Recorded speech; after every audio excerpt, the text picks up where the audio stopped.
Metroid 2 is in many ways the first game in the Metroid series. At the very least, it's the game that shoulders most of the legacy that the later games are based upon. For what it's worth, the original Metroid on the NES was a pretty good proof of concept. In the end though, it doesn't quite achieve that Metroid feel that the series is so known for today. Metroid 2: Return of Samus very effectively uses the first game as a stepping stone to reach new heights, despite its technical limitations. Because, well, there are a few of them. I guess we'll start with the most obvious problem, which is, of course, the limited perspective.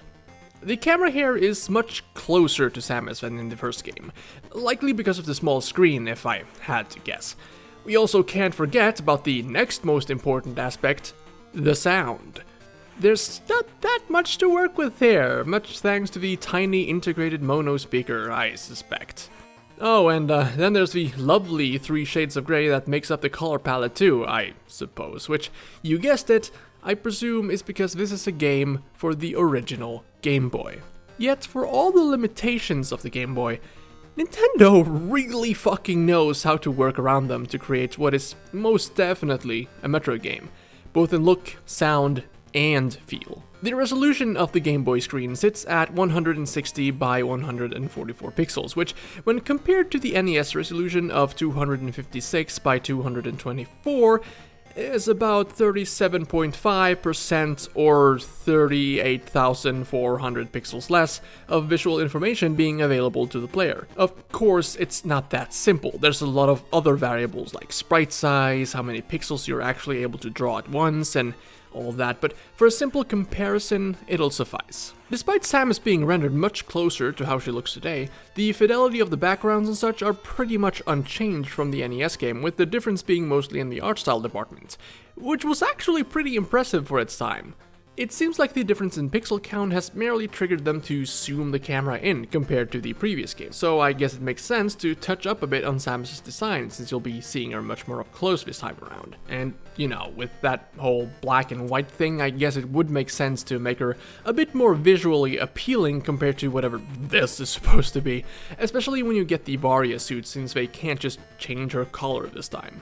This results in a character that looks much more like the one we know today. Furthermore, this has also had an effect on the level design. A lot of the rooms and corridors in the original were kinda big, while here they are much more compact. There are still big rooms, bigger than the ones we found in Metroid 1 in fact, and those can be kinda hard to navigate properly because of the screen size, since it's hard to tell where you are in relation to the ground while exploring the upper or mid levels, and especially if you're out in the open areas in the middle of the rooms. Thankfully, there aren't that many of these around. However, the devs still have a weird obsession with shafts. One of the problems with these the last time were that it was hard to navigate them, especially if you were going downwards, since you had to make a few leaps of faith here and there, and would end up hitting enemies on your way down. As you'd expect, the problem persists here, but it's not too bad thanks to 2 very important changes.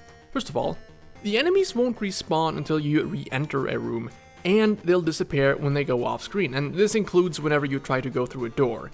This and the inclusion of save points and energy and missile refill stations, which is like, holy shit by the way, are like the main things that made me go, damn, you guys really learned something from last time, didn't you?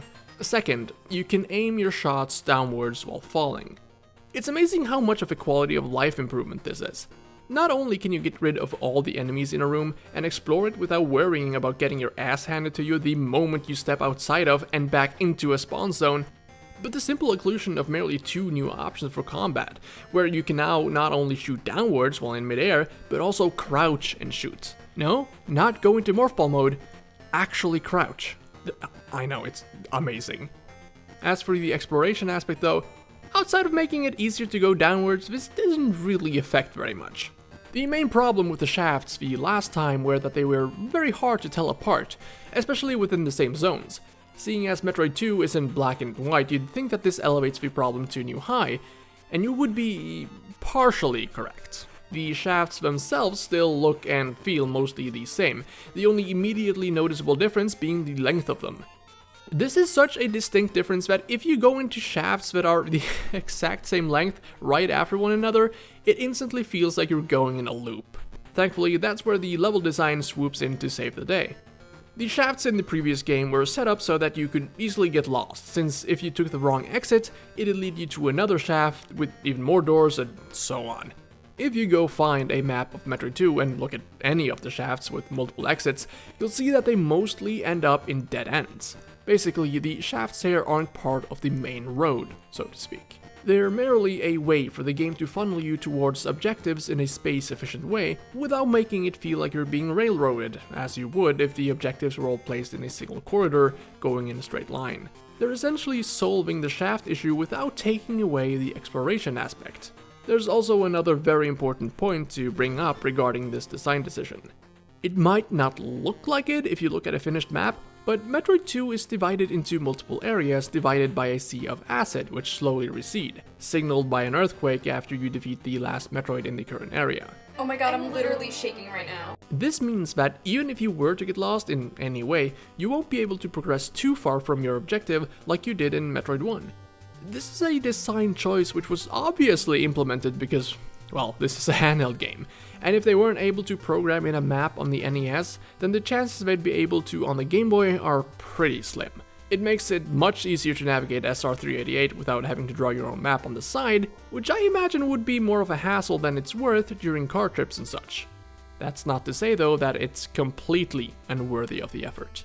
The acid prevents you from wandering off too far, and when it's there, it makes for a recognizable waypoint to help you find your bearings, though it's not always very easy to remember where the acid prevented you from progressing when it's gone. Since this is a Metroid game, you'll find a lot of different power-ups, but depending on the order you find them in, you might encounter impassable obstacles that can be hard to remember where are. This also extends to the refill stations, which are probably the main reason why I'd recommend having a map handy. Personally, I didn't have any need to backtrack to them until the endgame, but it sure was nice to have them jotted down on my map when I needed to. There's just a tiny little problem about drawing your own map here though compared to Metroid 1. Well, probably not as much a problem as something you need to be aware of before you start drawing. A lot of people actually warned me about this before I started, but I think I underestimated how it would actually play out.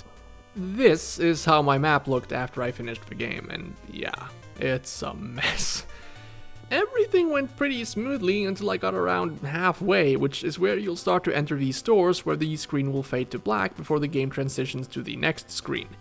Normally it'd just pan over, right? Well, these are what I call transition points. Basically points where you transition to a separate part of the map, akin to the elevators in the previous game.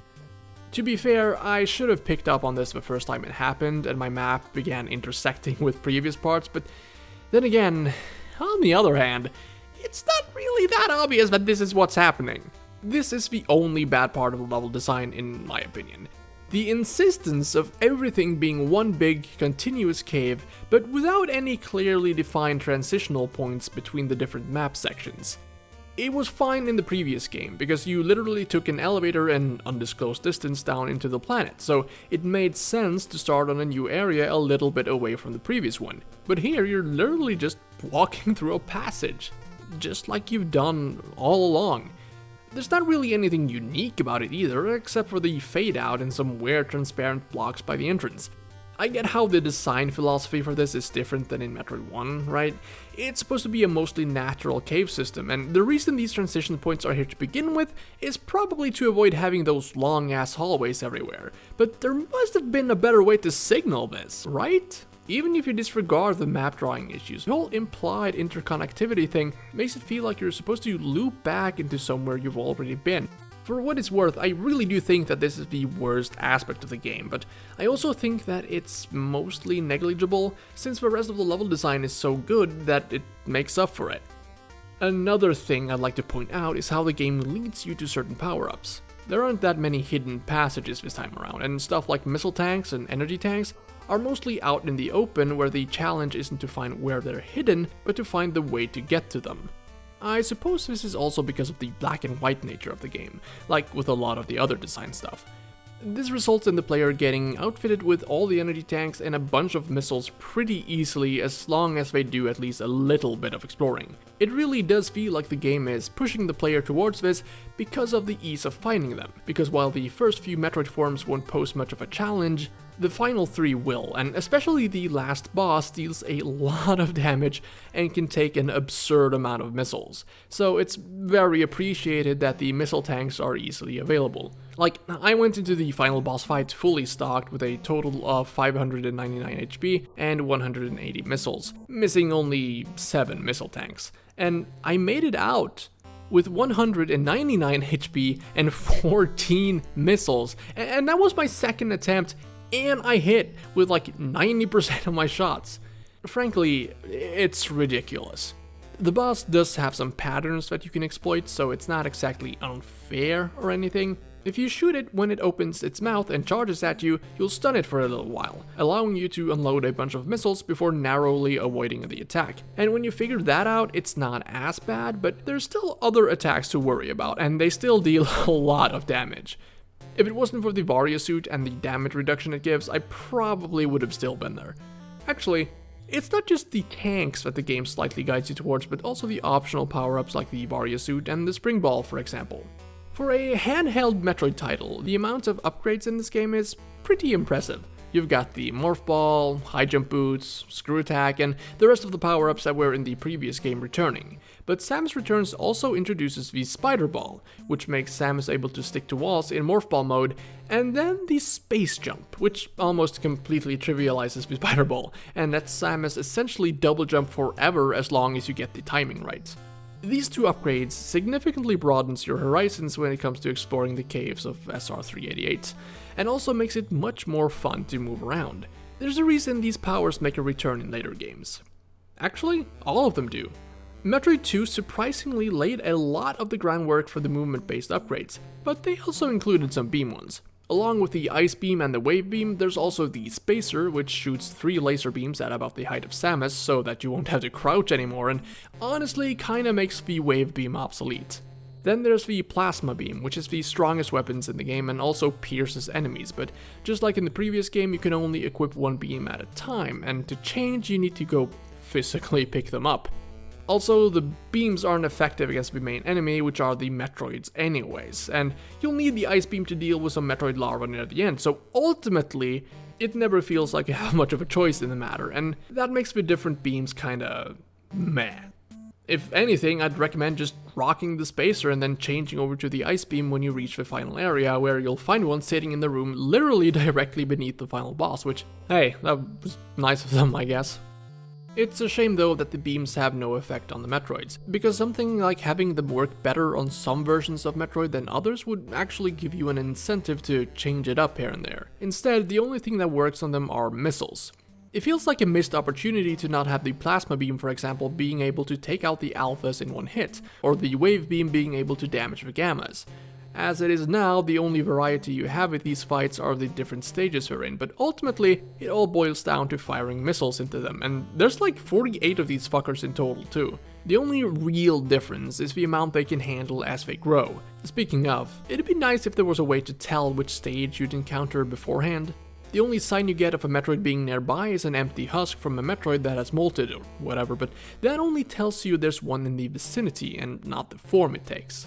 There's a pretty good fake out near the end when you've taken out the 5th to last Metroid, where you sense an earthquake, signaling you to go on, but there's 2 Metroid husks in the room and you've only fought 1.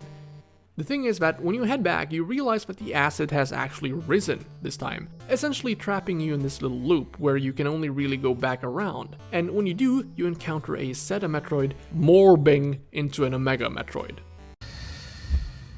It's Morbin time. As great as that encounter is, the first instance of the Metroid morphing into a new form is really the only time the generic husk actually contributes to the surprise of it all. And there's not really that many surprises here. The biggest one is that there's a single boss that's not a Metroid, Arachnus. And he's pretty cool, but just because you need to use Morph Ball bombs to kill him. For the rest of the bosses, you just shoot them with a bunch of missiles. There's a few areas here and there that are supposed to be Chozo temples that have machine enemies in them, but they're pretty short and uneventful, which is fine by me because I do not like these laser shooting motherfuckers at all. The music, however, is this the music of a Metroid game? Really? This song gives me some serious Oracle of Seasons vibes, and it's just so weird to hear something like this in a Metroid game. It has this weird pacing to it where it'll play one part, then play that part again, only slowed down, and then they fucking speed it up as it goes on. It's all over the place, and it's so weird. This is like the only part of the soundtrack that's like this too. The rest of the music is really good. It's clear that the music shoulders most of the story and emotions surrounding Samus' mission on SR388, from the upbeat tune of the surface of the planet when you first start off, to the ambient noises when you begin to traverse deeper into the cave, with some mechanical noises here and there when you start to come close to the Chozo ruins. And then the gradual intensifying music from when you encounter the Omega Metroids, leading up to peak intensity during the last boss, and ultimately the blissful tune when you leisurely head back up to your ship, along with the last Metroid in existence by your side. Despite having only the beeps and boops of the Game Boy to work with, they actually managed to conjure up an authentic Metroid atmosphere with this soundtrack, because that's what Metroid 2 Return of Samus is. The first authentic Metroid experience. Well, almost. Coming from Metroid 1 on the NES, it's not a step in the right direction, it's a leap. This game does almost everything we associate the Metroid series with today, which is why it's confusing that it's regarded as the black sheep of the series. We have areas that are sealed off to prevent you from venturing too far before you're ready, and also helps you keep track of your progress.